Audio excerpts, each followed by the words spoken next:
দেখো আমি কেমন, মেডিকেল থেকে জাস্ট ঘরে গেছিলাম, শুনেছি দিদি পেয়ে গেছে এখানে। ভাই কিন্তু একা আসতে পারতো, কিন্তু আমি তার সাথে চলে এসেছি, কারণ আমি বলেছি চল বলে, সেই জন্য।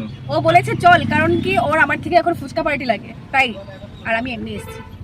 বলেছে হ্যাঁ চল ফুচকা পার্টি দেবো। আচ্ছা, আচ্ছা, আচ্ছা। তুমি তো হ্যাঁ তুমি তো বড় দাদা হয়ে গেছো জানো। ইয়ে তুমি যে কাজটার জন্য এসেছি ওটার দেরি করবো না। এরকম রে অমৃত না, দুলাজনের ফুচকা অমৃতে হয় কেন জানি। ফুচকা টুচকা খেয়ে বাড়ি গিয়ে স্নান টান করে আমার এখানে মেডিকেলে আরেকবার আসার কোনো প্ল্যানিংই না।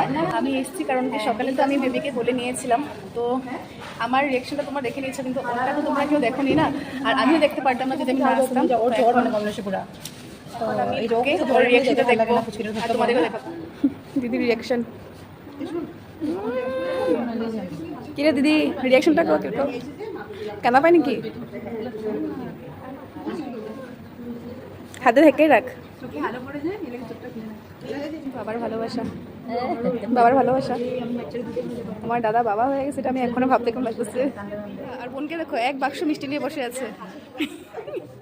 অ্যাকচুয়ালি না, এটা খালি, কিন্তু খালি সবাইকে দিয়ে ওই টুকটাই হয়তো পেয়েছি। মা থাকবে নাতনির সাথে। এখন আমরা চলে যাচ্ছি এখান থেকে, এখন টাইম তো অনেকটাই হয়েছে 10:30। এবার আমরা বেরবো। বাড়িতে সবাই থাকলে ঠিক আছে, মা না থাকলে ভালো লাগে না কেন জানি, কষ্ট লাগছে। মা আজ এখানে আছে, কিন্তু কোনো ব্যাপার না, কালকে সকালে আবার আসবো এখানে।